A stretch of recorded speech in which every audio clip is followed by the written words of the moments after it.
Welcome to the latest Seahawks Draft Blog live stream. Rob Staton and Jeff Simmons here to discuss the big news over the last 24 hours that Klint Kubiak has been named as the new Seahawks offensive coordinator. So, Jeff, we've kind of had a day to gather our thoughts and think about this news.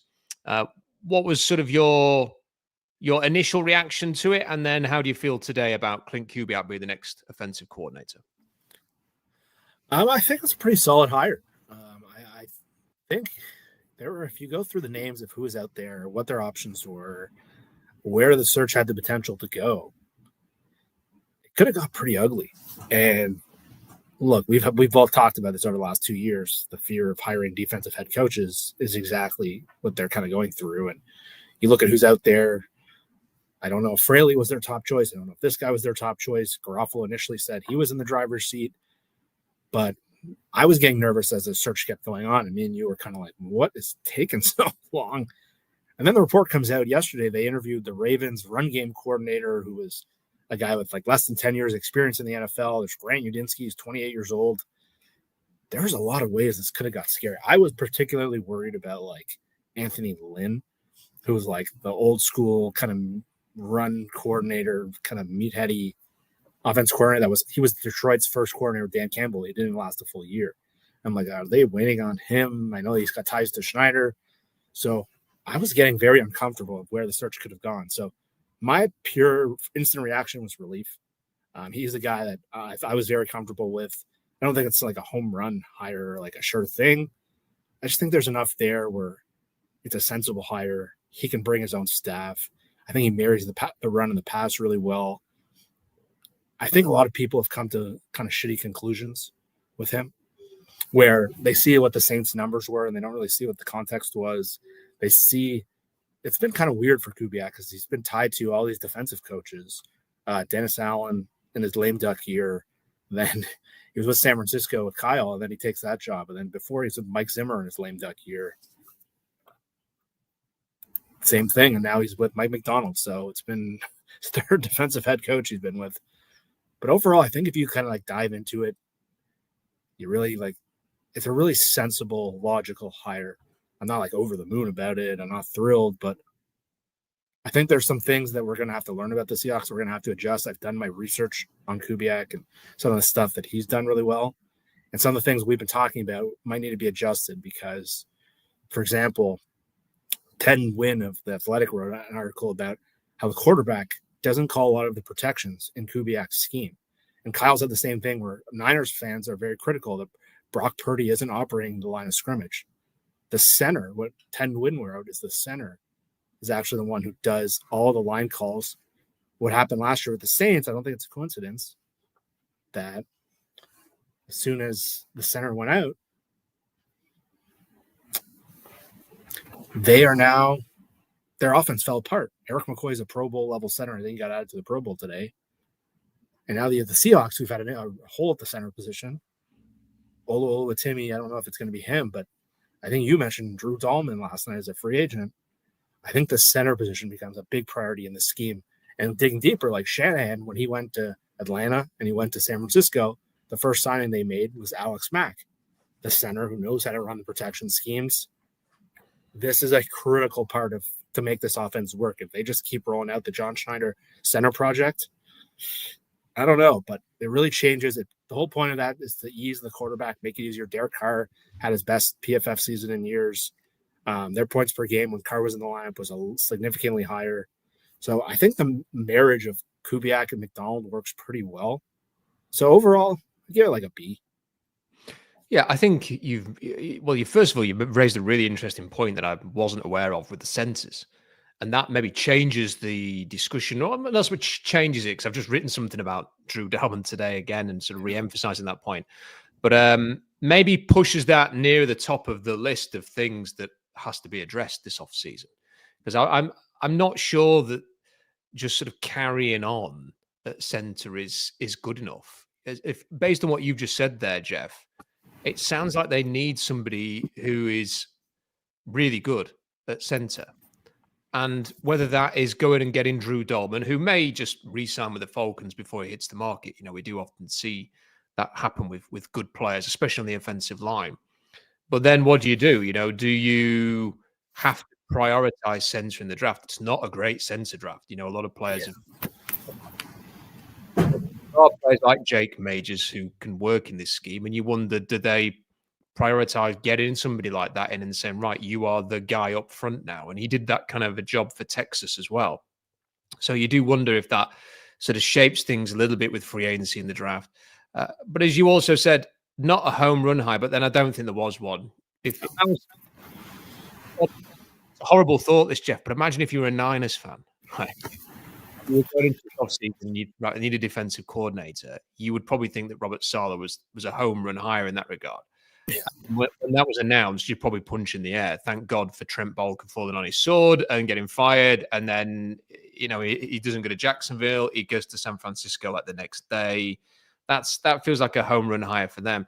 I don't think there was anybody who would have had me punch in the air, Jeff, on this hire. And the fact that they've got somebody who is, like I say, has worked for a defensive minded head coach for, has called plays, has been around some good coaches, not just his dad and Kyle Shanahan, but Kevin Stefanski's been around him. He's been around North Turner, who everybody praises. Brian Walters was on 710 this morning and was saying that North Turner was the best defensive coordinator he'd ever been around. They don't have to have this passing game coordinator on the shoulder of the offensive coordinator now telling him what to do on certain plays. I just think it's a hire that is not going to have you worried this week. It's a hire that enables us to all sort of move on with our lives and think about what's next. And sometimes, Jeff, that's really all you can ask for, isn't it? A lack of concern. And I'm not concerned by Kubiak, even if I'm not going to do a lap of the house celebrating. Yeah, look, sometimes I was victim of this, and I don't know if victim's the right word, but Ryan Grubb had I was celebrating that hire. I didn't know a lot about Grubb, to be honest. I just thought his offense was really fun. It was a really cool idea. And I remember the night they got him, I think it was a Friday night, and I'm out there, did an emergency podcast. And then 6 weeks into Ryan Grubb's tenure, me and you are on this stream saying, I think he's going to get fired.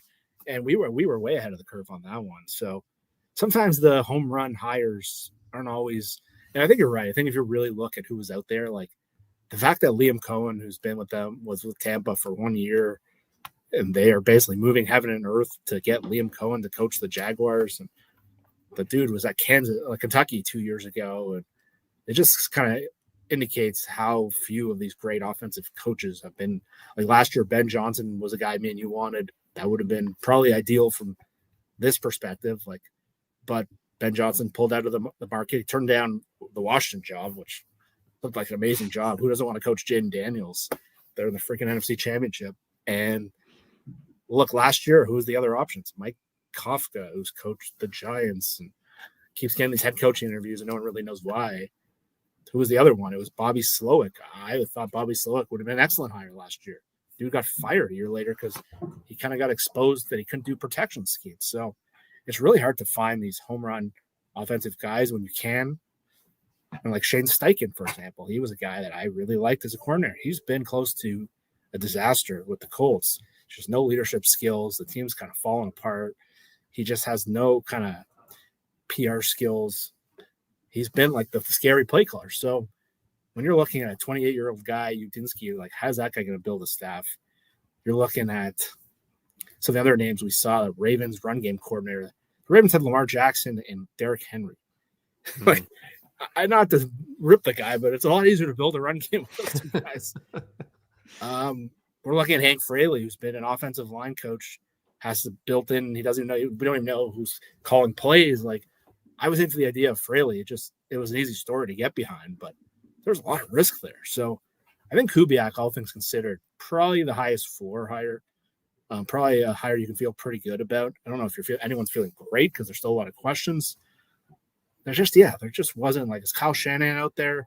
I don't know. Kyle Shanahan was with Mike Pennant in Cleveland when Atlanta hired him. I don't think anyone was running around the block saying, we just got the next guy. It's just, there's some good things about Kubiak. You have to hope with the first two games when they were healthy that translates, and hopefully he can build a pretty good staff. But I think when you take it all the options, I think the relief was the sense I felt, because I think it's the most sensible move McDonald could have made. I think with Hank Fraley, there was, I think, a little bit on my behalf, Jeff. I suspect probably a few people were in this position of wondering how is this going to work out if he needs a passing game coordinator to help him. And I was sort of half feeling nervous about that, and also half excited because, well, he'd done a good job in Detroit, and just to listen to him, he sounded like an amazing communicator. So you could well imagine him leading a room of offensive players. But once that had sort of been ruled out, my thought was just hire Klint Kubiak if you can. Let's just get this over and done with. This is a coach who has got some contacts, like you said. We wait and see what the staff's going to look like now. But he is somebody he could give Rick Dennison a call and say, "Are you prepared to come and live in Seattle?" He can ring John Benton and say, "Do you want to come and coach my offensive line here?" These are not newbies. With the greatest respect to Scott Huff, who I think is a good coach based on people I've spoke to at Washington and who really respect him. They really like Scott Huff. Ryan Graboy's got mixed reviews, I have to say, for how he was viewed at Washington, but there was no mixed review with Scott Huff. Very much appreciated by everybody. But he's an NFL newbie, as was Grubb. John Benson's been in the NFL for ages and had success. So does he come in and run the offensive line now? And these are just things that it gives you the best chance to not be awful. And at times last year, it was awful watching the Seahawks. They just did mind-numbing things in critical situations, and it prevented them from having potential 11 or 12-win season. However that might sound, that is true. I mean, they should have beaten the Giants, and they probably should have won at least one of the games that they lost, let's say, against either the Rams or the Vikings at home. Yeah. So they could easily have had a 12-win season. And with their wins, Jeff, I don't think any of the wins were kind of like, well, that was a bit lucky. They were kind of just, the wins were fairly solid wins, and they had a few losses where you think they threw that away or they should have won it. So it's not preposterous that they could have had an 11-win season or a 12-win season. So we have to remember that. And now I think they've just got a staff who can stop them getting in their own way as much next season. And frankly, that may all be that is needed for the Seahawks to take a positive step forward. It's easy to forget. I know it was only after a couple of games, but all of the buzz around the NFL, Jeff, after those first two Saints games, was Klint Kubiak's the next. He's going to be the hot head coach candidate. There's going to be Ben Johnson and Mike Vrabel, and then there's going to be Klint Kubiak. And then that went up in ashes with the Saints' health situation. But that's where he was. So I'm intrigued by the hire, and I'm content, and I'm happy with it, and I'm glad that we are obviously going to be moving forwards now with other things to discuss. But what do you think of the big decisions in the next 2 months, 3 months that will decide whether or not he has the kind of success that we hope he has, Jeff? Because there's the decision with Geno Smith coming up and his contract. You've got free agency. You've got the draft. What do you think needs to happen to give Kubiak the best chance to succeed? The best chance to see it is I think they have to. I don't know if this comes from ownership. I don't know if this comes from head coach Mike McDonald. But I think they need to obviously adjust their philosophy with the offensive line. I think trying to play roulette in the draft and dumpster dive in free agency and get the third-tier guys and hope it works. I think you're playing with fire there. I think like last year, me and you identified left guard as a position they should have went to free agency, kind of aggressively pursued. They did go into free agency. They signed Laken Tomlinson basically for the veteran minimum, and they got veteran minimum play. So they got their money's worth. He may play every game. That was the thing, but I think that was a miss. And when you think of McDonald and the teams he's been around in Baltimore and Michigan, I think the big emphasis is they now have to build a roster in his image. And I don't think Schneider did that. They messed up the linebacker position. They messed up the offensive line. And that team didn't look like a Michigan team. They were still – the defense came around by the end. But all year, when you have a weak offensive line, you're a finesse team. So that's the starting point. The thing I like about Kubiak is that I'm hoping his staff has alignment. Historically, the Shanahan system has actually made kind of inferior offensive linemen look better because how well they marry up run and pass. So I hope they don't get the ideas. Maybe the system can help make these guys look better, and we don't have to change the philosophy. So that's a fear of mine, obviously. But the quarterback's a big deal.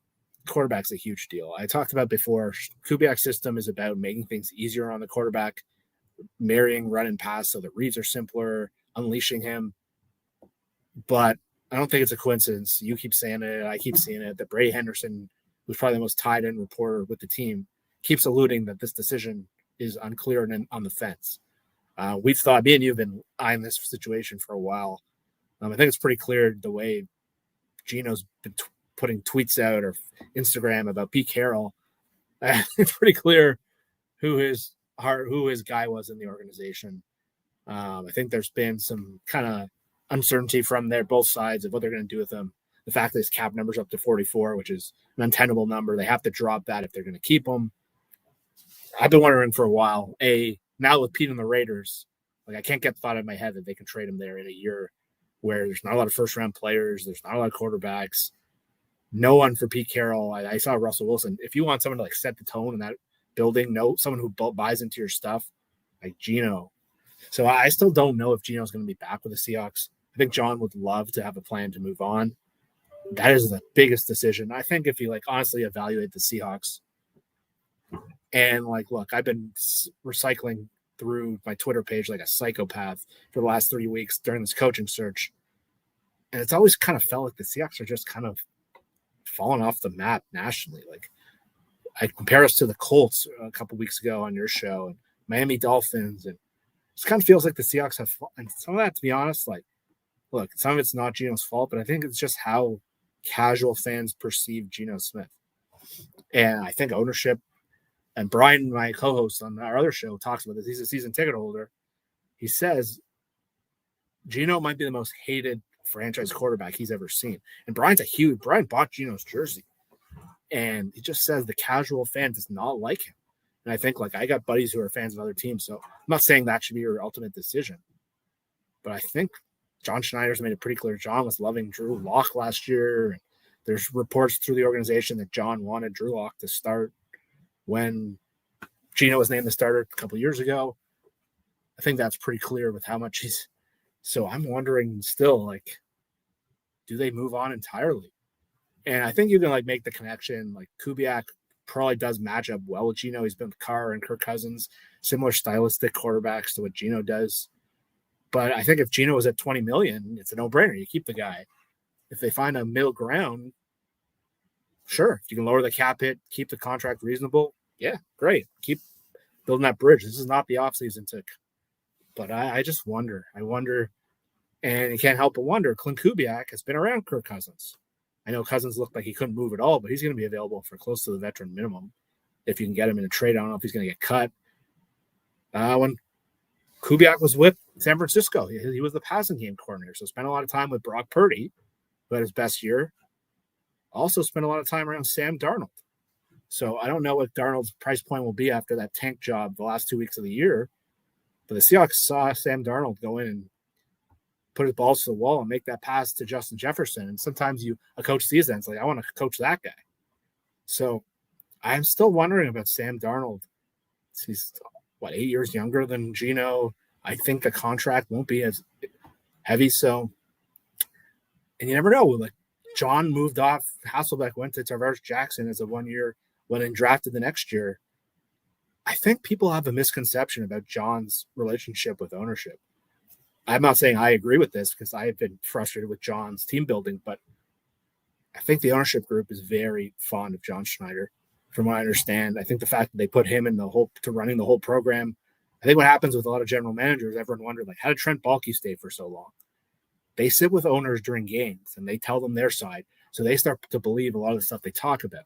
In those meetings, I think it was pretty clear that John was probably making the case behind the scenes. We need better coaching with my players. So it's year one of John's program. They win 10 games. There's still some flaws, but I think internally, I think there's if you go on Seahawks Twitter, some people have John Schneider's enemy number one. And like, I get it. Like the offensive line's a disaster, but I don't think he's in some sort of hot seat situation. I think he's in a comfortable spot. And it's going to be alarming to some people and probably should be, but I think John kind of presents the ownership like, this is our plan. We're going to take a year, take our lumps. And then I don't think that would be a problem if Geno's perceived as this kind of hard sell. Pete's not here to fight for him. I think there's a lot of situations on the table. I don't think it's set in stone that Geno's back. I think it's the most likely situation. They do a 2-year extension, lower the cap hit, keep trying to draft someone. But I think there's a lot on the table, including the draft. There's a lot of options there. Shanahan system got a ton of a lower level quarterback. Kirk Cousins was a 4th-round pick. Brock Purdy was a 7th-round pick. There's a 2nd. There's a lot to think about, and you can sort of tick these events off as they go along, and they're all going to kind of happen in a short space of time around combine time, just before the combine, and then when the teams are in Indianapolis. The first one is going to be, are Geno Smith and the Seahawks able to come to that compromise agreement? Now, my guess, Jeff, is that the Vegas situation has provided Geno Smith with a little bit more leverage than he otherwise would have had. And that might make things a little bit harder than they otherwise would have been. However, I think it's still in Geno's best interests to compromise with the Seahawks. I don't think going and playing in the AFC West for Darrell Bevell and Pete Carroll is necessarily in his best interests with a whole bunch of new players that he hasn't played with before. His best situation, especially if he wants to have, or if he is going to have escalators in his contracts again, is to play with the players that he's familiar with. So I think that is going to be interesting to see whether the Seahawks and Geno have got a number that they can get to. And you're right, it probably needs to be a number that the Seahawks go, we're absolutely fine having you at this number as the bridge. And next year, we will see where we are in a few months. And if we want to move on, we can do. There'll be like a $13 million dead money or something, but we'll make a cap saving and we'll move on. And the Seahawks want to be in that position. You just can tell. They want to be in that situation every offseason with Geno Smith until they replace him. They do not want to commit to him. There's a few Seahawks fans out there. I think, not many now, but I think there's a few that want him to get like a 3-year deal that ties him to the franchise for 3 years. That's not going to happen. The Seahawks are going to want an annual out. So it's up to Geno Smith whether he wants to live in that world or whether he wants to push to be traded to somewhere like Vegas. And then again, we don't know how much power and sway Pete Carroll has in Vegas. He was the main man in Seattle. Now the main man may be Tom Brady in Las Vegas. And Pete might be able to say to Tom Brady, I want to get Geno in. And Tom Brady might go, fine. Tom Brady might turn around and say, no, you're drafting Deion Sanders' son at 6. We don't know what's going to happen with this. So that's the first thing that's going to fall. If you get to the combine and you think there is a chance that you can sign Sam Darnold, there may not be any talks, Jeff. It might be just, no, we're going to go in a different direction here. By the weekend of the combine, if the Seahawks think, well, we're going to go after somebody else, it might just be a mutual parting, and then you work together to get him his trade to Vegas or wherever. And there'll be other teams. Cleveland might be interested in him. Yeah. The Giants might be interested in him. There's teams out there who are going to be more inclined. I think there'll be a market for Geno this year in trade that wasn't there a year ago. It might be that you find Darnold too expensive, Geno too expensive, and like you said, can you live with Kirk Cousins in a Russell Wilson Pittsburgh contract situation for a year? Well, people will hate that. There'll be so many Seahawks fans, Jeff, who just listening to us discussing that as a possibility will have them launching something at the wall, right? But the thing you have to remember here is that Kyle Shanahan didn't even scout Patrick Mahomes, reportedly. I think he's admitted this because he was waiting for Kirk Cousins. So they believe that Cousins is the ideal player for that system to execute it in the way that they want. So for a year, having recovered a bit more from this Achilles injury, maybe as cheap a bridge as you could possibly ever get because of the contract situation, it wouldn't be a nightmarish situation, really, to sort of give Kirk Cousins a year, especially if you drafted someone in this draft. And the thing I keep coming back to is that, there are 1 or 2 quarterbacks in this draft who they're not typical John Schneider quarterbacks, but they are Kyle Shanahan, Sean McVay type quarterbacks. And could you get somebody? Look, nobody wants me to hear me talking about Quinn Ewers and the Seahawks right now, Jeff. Like, I get the feeling that he is disliked incredibly amongst this fan base and by Twitter football fans in general. But the one thing he does remind me of is I can well imagine him playing a bit like Brock Purdy has played in San Francisco. And Brock Purdy, you might not want to pay him $60 million a year. I get that, but has done a decent job for the Niners for a few years and got them to a Super Bowl. So they may want to go down something like that route. So there's lots of things at play here, Jeff. The one thing I really hope for, and I wonder what you think about this, is I don't want them to put Kubiak in a position where the pressure is on. And what I mean by that is when they traded Russell Wilson, it was good luck. We have Geno Smith and Drew Lock, and Geno Smith stepped up to the plate. You might not be lucky next time. You might end up with 2 Drew Locks, and you might end up with a 3-win season. So they've got to at least, I think, provide somebody who I think Kubiak has a decent chance to operate with, whether that's Geno, Darnold, Kirk Cousins, or another. They can't throw him under the bus. No, if you go out there and you're just like, we're gonna go Sam Howell versus Drew Lock, like that's gonna be a terrible situation. Yeah, Cousins is. I don't know if that's been discussed internally, but the Shanahan guys. I don't know where Kubiak is. He's only really spent 1 year with Kyle recently, but his dad was Mike Shanahan's right-hand man for years. That tree loves Kirk Cousins. Problem was off the Achilles, he couldn't move at all last year, and he was like a dead man walking. But 2 years off the Achilles, he's still a little older. I don't know. But I think it's an option, and that would have a surplus value where you could spend other areas of the team and the offensive line. And I don't think it's a crazy concept. Yeah, people would not like it. And I think you would need to back it up with a pretty high draft pick on a quarterback at some point. But I don't think it's crazy. Yeah, you can't just be like, okay, we're going to play the lottery and go with Carson Wentz or Zach Wilson. We've talked about those options before. It's pretty hard to sell. I think Kubiak's offense asks a lot on a veteran quarterback, makes a lot of sense, and then you can develop someone. But the point of that Shanahan scheme was it's supposed to elevate kind of lower quarterbacks and simplify the game for them, make the basic reads for them, have the wide open plays. And one of the things that Kubiak did really well last year was really maximize the skill sets of the players he had. Like Rashid Shaheed was having like a career year. Alvin Kamara kind of emerged from the dead. Juwan Johnson looked pretty good. Taysom Hill had maybe his most like repeatable season. Seahawks have a lot of talent at the skill positions. So they could put a quarterback familiar with that system in there.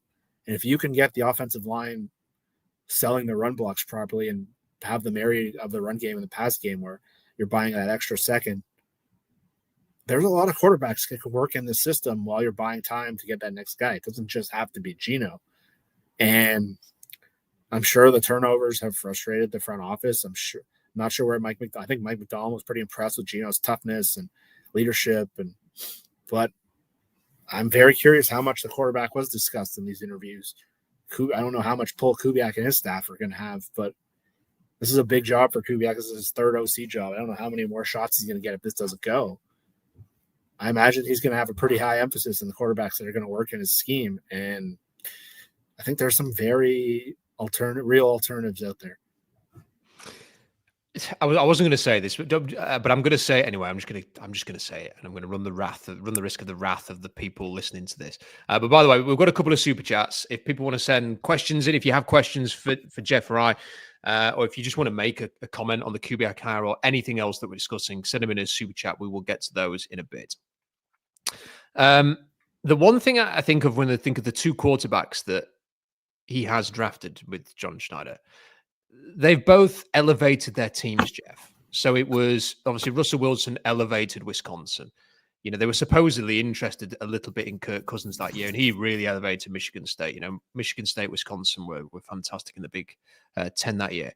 And then Alex Magoo under Lane Kiffin, you know, between them, they had elevated Florida Atlantic. So, you know, I think he generally looks for players that have overachieved. And that's part of the problem with this draft.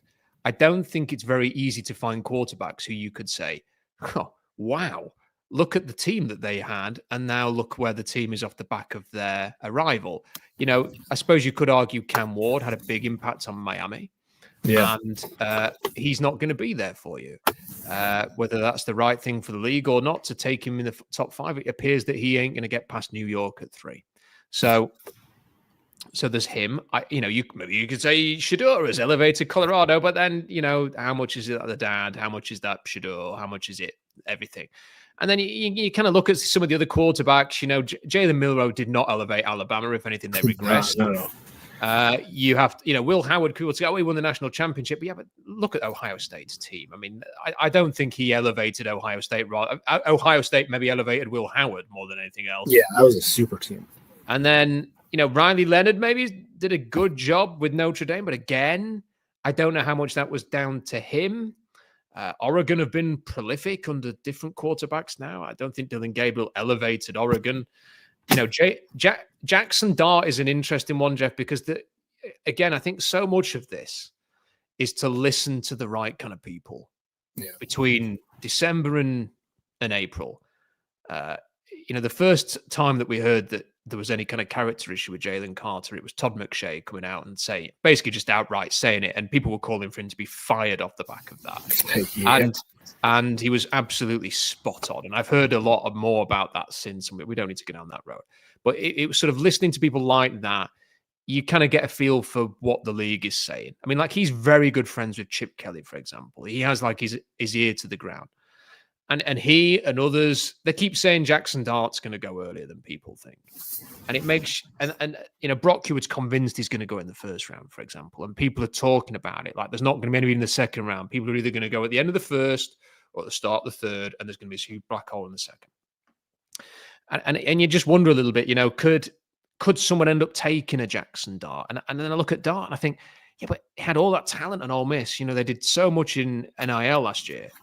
And when it came to the game to get them in the playoffs, he had a 3-point second half and he threw 2 interceptions and another one called back.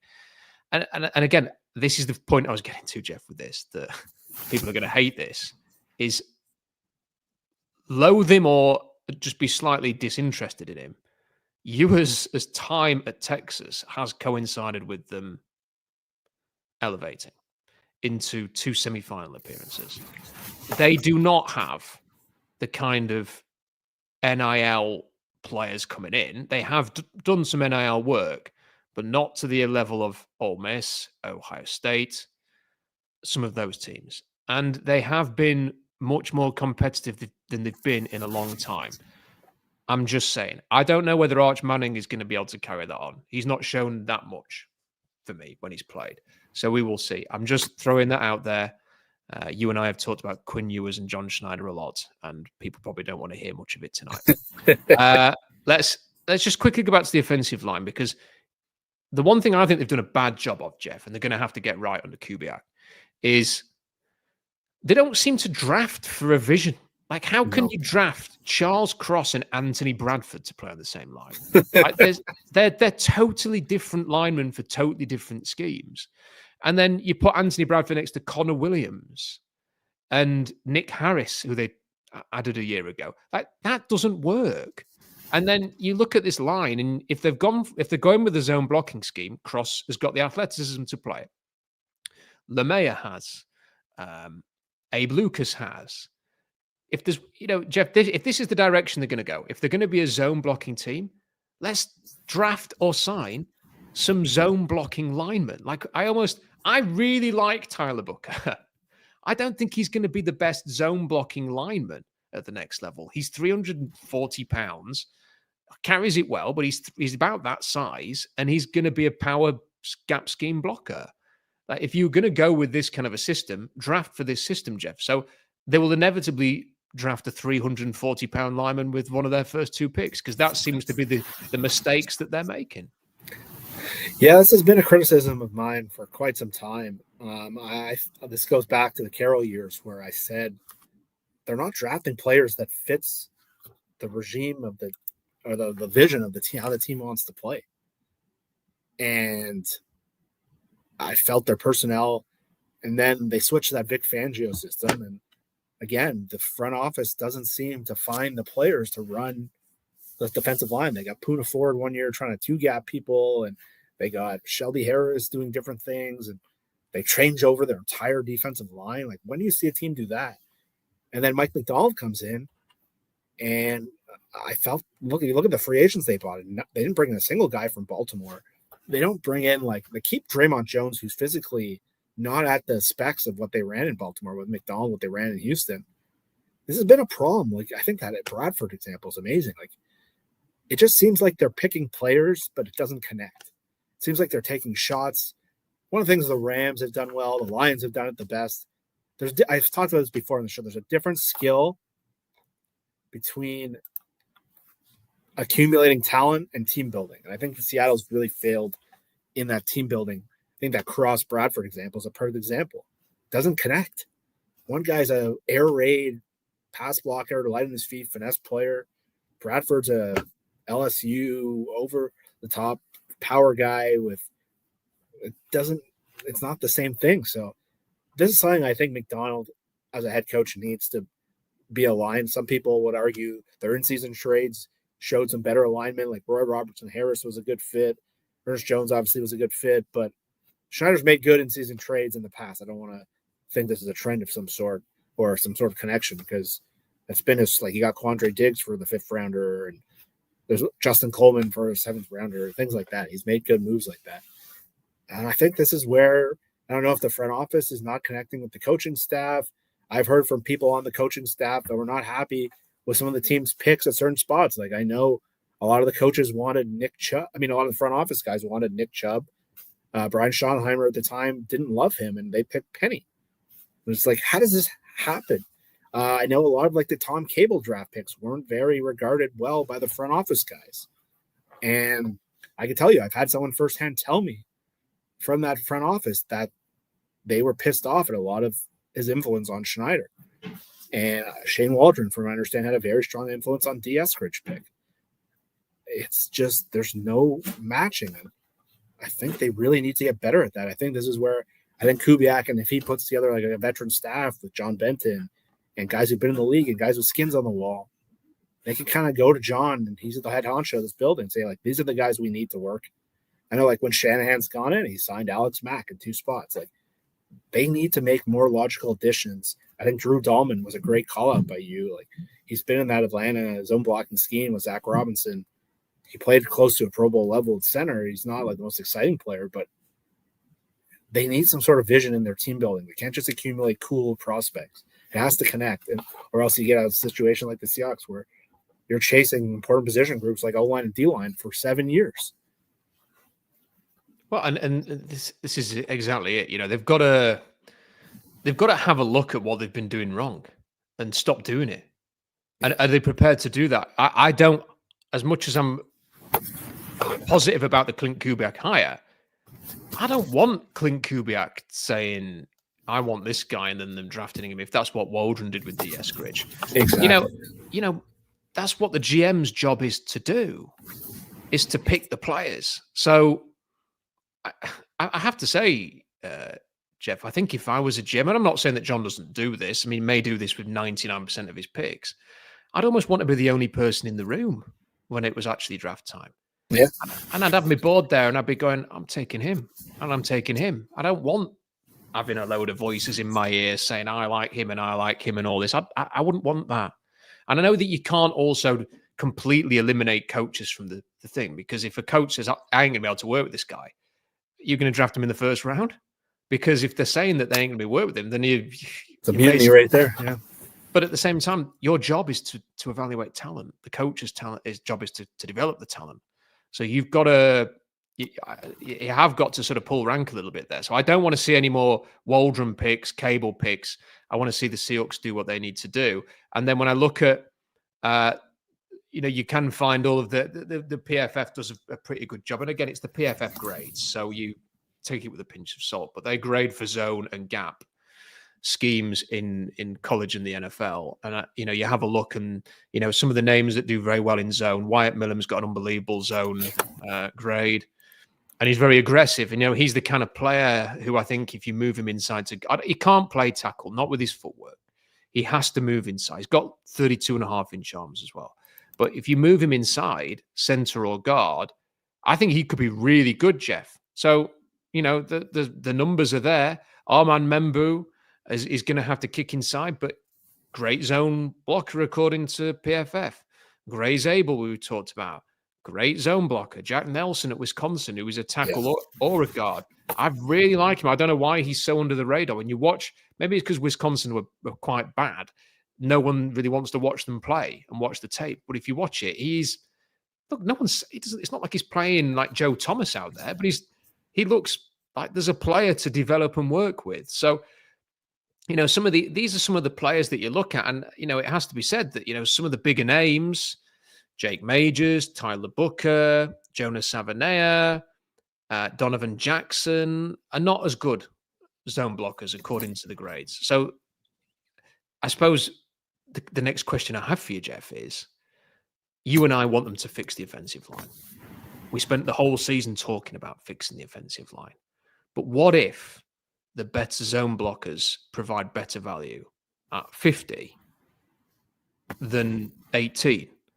And if you get to 18 and the best player is a defensive lineman, I wrote about this last week. I think you have to seriously consider it, Jeff. And there are some specimens on the defensive line in this draft who are going to be available between 18 and 30 that you just think, I'd quite like to see that guy playing for Mike McDonald, because I'm really eager for the Seahawks to get someone who can just add that something that they're missing on the defensive line. As much as the offensive line is the absolute priority this offseason for me, Jeff, I think that's why you need to do some free agent additions on the offensive line so that you can go into that draft. And if you go and get a brilliant defensive lineman at 18 or after a trade down, you can justify it. Yeah, all things being equal, you would love to then take the best offensive lineman. It's easy. I don't think there's a single Seahawks fan that would be upset with that, especially if it's a guard, given John Schneider's quotes and how bad that position's been. But it doesn't mean some of the biggest mistakes we've seen this team make and other franchises make. So when you go into a draft hyper-focused on one spot, you overcorrect. That's how LJ Collier goes in the first round when he's a third-round pick. That's where Marquise Blair gets drafted in the second round, trying to recreate Cam Chancellor.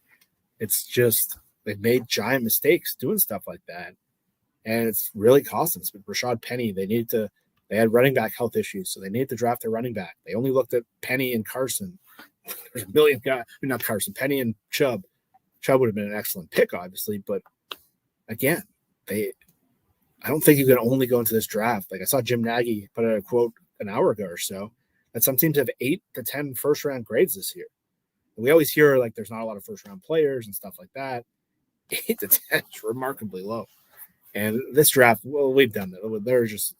It's not a good draft for top-end guys. So if you go into this draft saying I have to get a guard in the first round or have to get an O-line in the first round, it's risky. I don't love that. I think you got to be open to different positions, see what falls to you, and make the best pick. And whether if that's their edge group needs like a big time difference maker. Like you love Chop Robinson. We saw what Jared Verse became. Those guys were Verse was a defensive player of the year, had a much better season than Byron Murphy did, but they needed a defensive tackle. If they didn't have Murphy, they'd have basically one defensive tackle locked up. So they still need difference makers. They still don't have enough difference makers. They have a lot of good. But if you have a good defensive line, it's not like we're saying draft a wide receiver, go draft Abuka from Ohio State, who I think is going to be a very solid player. I would hate that pick. So if you're talking defensive line, I will never say, because there's too many times this year where just their pass rush just wasn't that effective. Boyamafe, I think it's pretty clear he's more of like a complimentary pass rusher. Still a good player, but there's a reason he went in the second round. Derek Hall, again, solid player, but he's not like you watch these guys take over games. Those guys are difference makers. So they can use more of those guys, especially in this scheme where even Baltimore, they looked a lot different without having Jadeveon Clowney this year. They didn't have that difference-making guy, and their defense looked remarkably worse. So, yeah, one of the values of the Kubiak-Shanahan scheme is that interior players can be found at better values.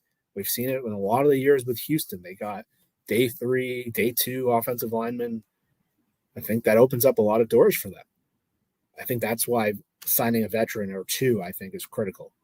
I don't think you can go in and just be like, I hope the draft falls our way. Or else, I don't know. I saw Christian Haynes yesterday celebrate the hire of Klint Kubiak. I don't know if you saw that. He put out he was very excited on Twitter. Oh, really? Yeah. So I forgot that he exists, frankly. So I know. I've been making jokes about him all week, but I don't know if he was a big fan of Ryan Grubb talking about his strength issues. And I saw Brandon Thorne, the offensive line guy online, get pretty offended by Ryan Grubb's comments. So I think there's some options there that might not have been there. But I think they need veterans in free agency. I don't think you can go into a draft saying we have to get an offensive line round one in a draft that's pretty weak to begin with. I think that's setting yourself up to fail. And I think the zone blocking historically has allowed – there's no problem with taking linemen in day two. You just have to hit on them.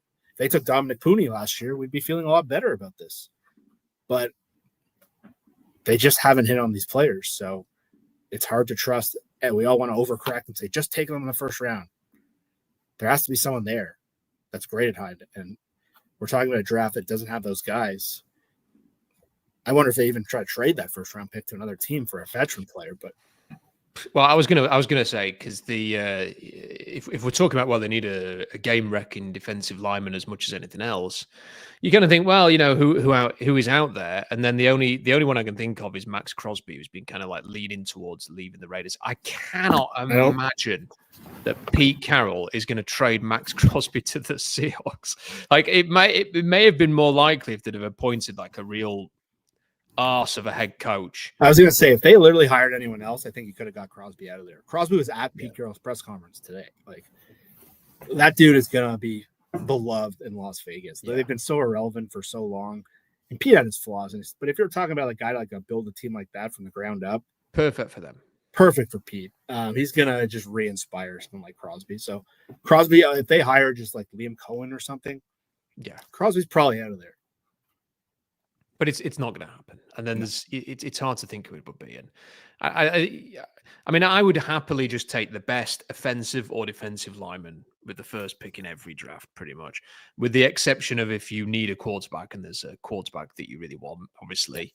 I would happily go in that direction. And I bet if you'd have gone through, Jeff, all of the picks that they've had over the years and just taken that approach, you'd have probably come up with a pretty good team over the last few years. Certainly seems to have done the Eagles the power of good. And then, you know, they don't take it all the time. They took a cornerback first last year, and then they've taken receivers in the top 10 and stuff like that. But, you know, they generally go with linemen, and it pays them. They're in another Super Bowl. So there we go. Let's have a look at these super chats. Ty says, I wonder if Kubiak's father might join the staff. I think that's very unlikely, Jeff. Gary Kubiak seems to have retired, essentially. So I don't think we're going to see him in Seattle. But as we've discussed, there are definite contacts that Klint Kubiak will have. And you also wonder a little bit whether they are going to now, like, what happens with Jake Peets? What happens with people who are already on the staff? Do they try and bring anybody else in who McDonald is close to from Baltimore? Like, these are the things that this will still be quite an interesting fortnight, I would suggest, for the staff building aspect of it, Jeff. Yeah, I think that's like Rick Dennison's a guy who's been with Kubiak's dad and every stop he was at. I think he was like a senior advisor with the Saints last year. And every time Gary got a new job, whether it was Houston or Denver. Yeah. Sorry. It's okay, Jeff. Yeah. I'm at my office. Someone's cleaning up around my space. So anyway, Gary wasn't in New Orleans last year. So the only reason, I don't know if he's had some health issues. He had to come off the field a couple times when he was in Houston. In Denver, he had some health issues. I'd be pretty shocked if he's getting back into the business.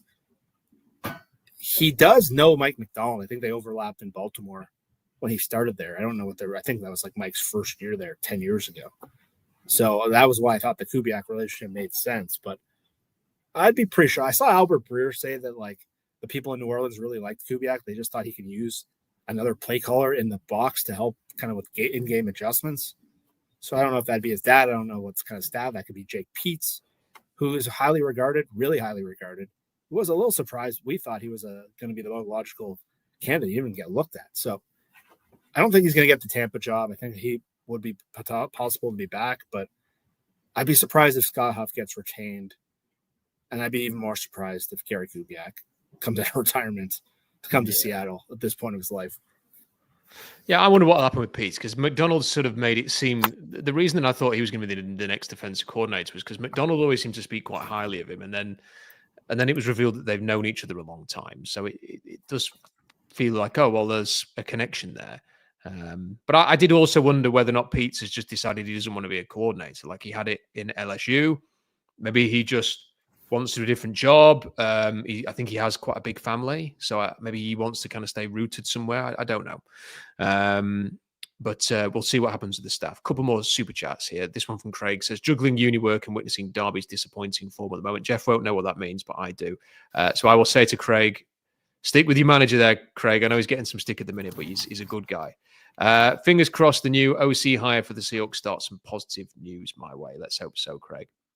And Take610 says, would it be the worst thing to trade Gino and Leonard? I think he means Williams. For draft capital and just start over. We're in sports purgatory and it's hard to improve form here. I think this is probably a good place to end, unless there's any more super chats, if anyone wants to send them in. Because, I understand why people make that point, Jeff. The problem is our jobs and our livelihoods and our legacies are not at stake here. So if you are John Schneider, it's quite easy for me and you or take a 610 on the super chat to go, just get rid of all your players and start again, because, why not? And then the minute that you have a 3-4 win season next year, you might lose your job, or people who spent all off season saying, just do this, then actually witness what a 3-win season looks like.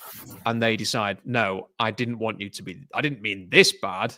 And you can't win.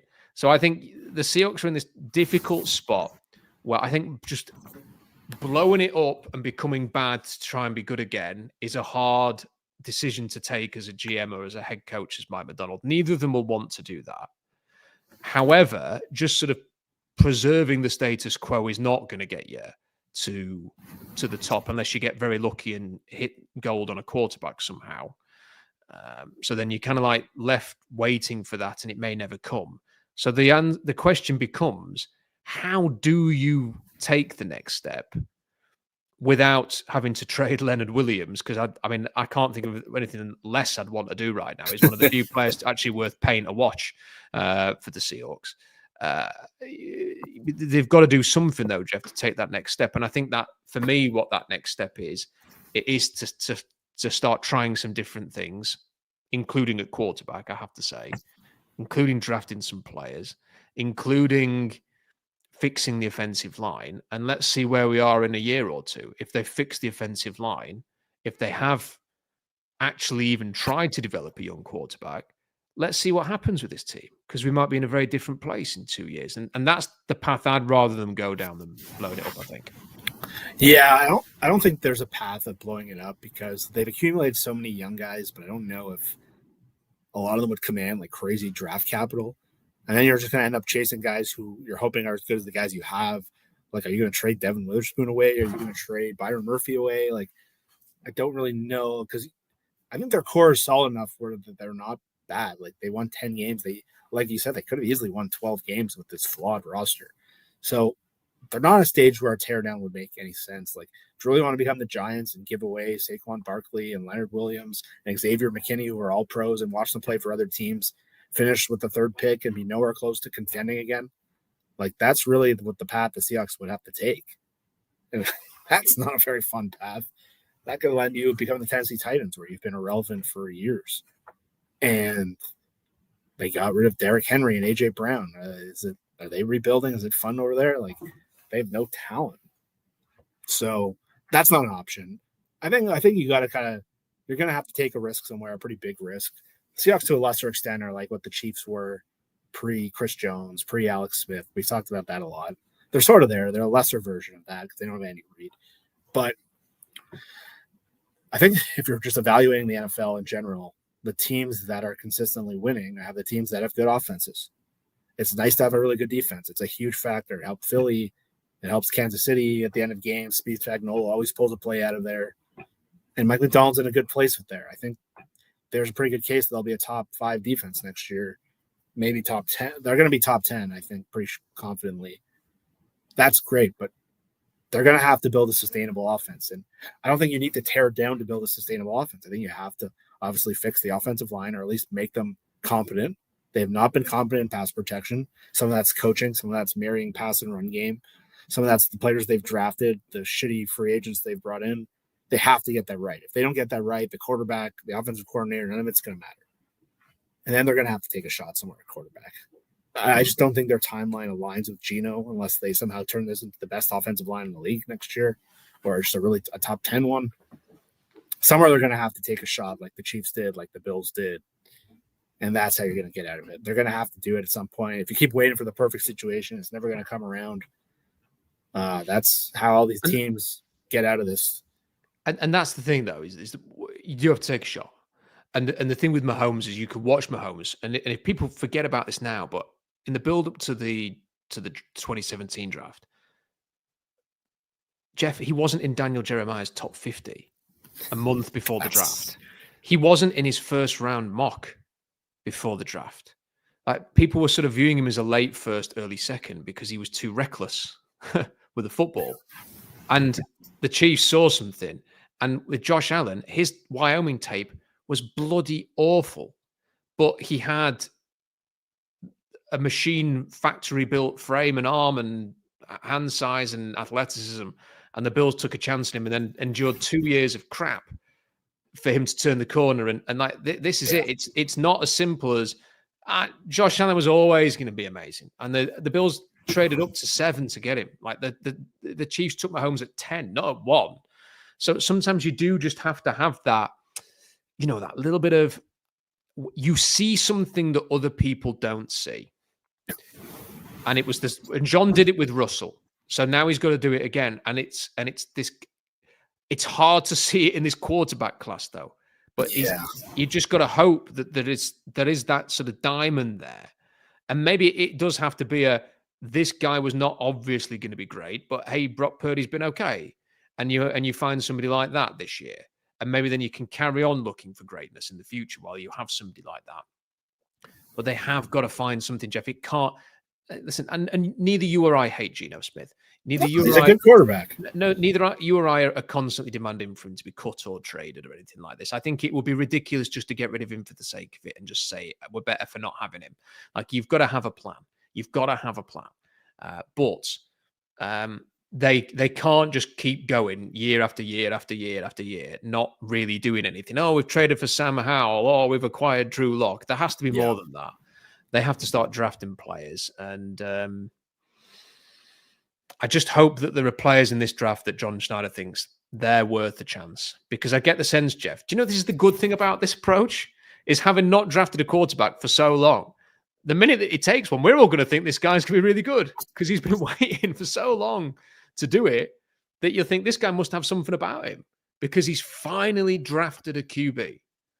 So if that happens, it will be interesting. Anyway, I think that's about as far as we go. We've run out of super chats, so we will end it there. Big thank you to Jeff. Jeff, appreciate it. You've got a newborn. You're very, very busy, so thank you for your time. Thank you.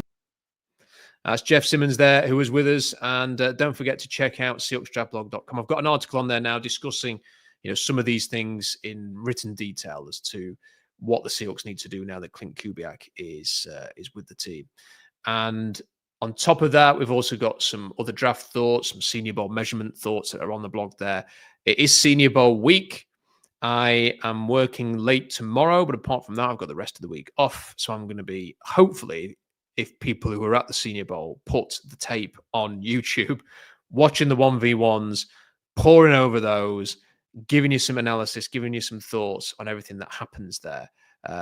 That's my intention, to do some of that and to watch the live broadcasts on the NFL Network. But they can be a little bit hit and miss in terms of how much you actually see. So I will try and get you as much analysis as I can this week. Bear in mind, it is my daughter's birthday on Thursday as well. So that might take up a bit of time. So that's all on the way. Loads more to come. Loads of more streams and videos throughout the off season. It is the best time of the year, really, with all the draft stuff and the free agency coming up in terms of the blog and the content that we provide. So make sure that you are not only checking out SeahawksDraftBlog.com, hit the subscribe button for this channel. You won't miss anything then that we do.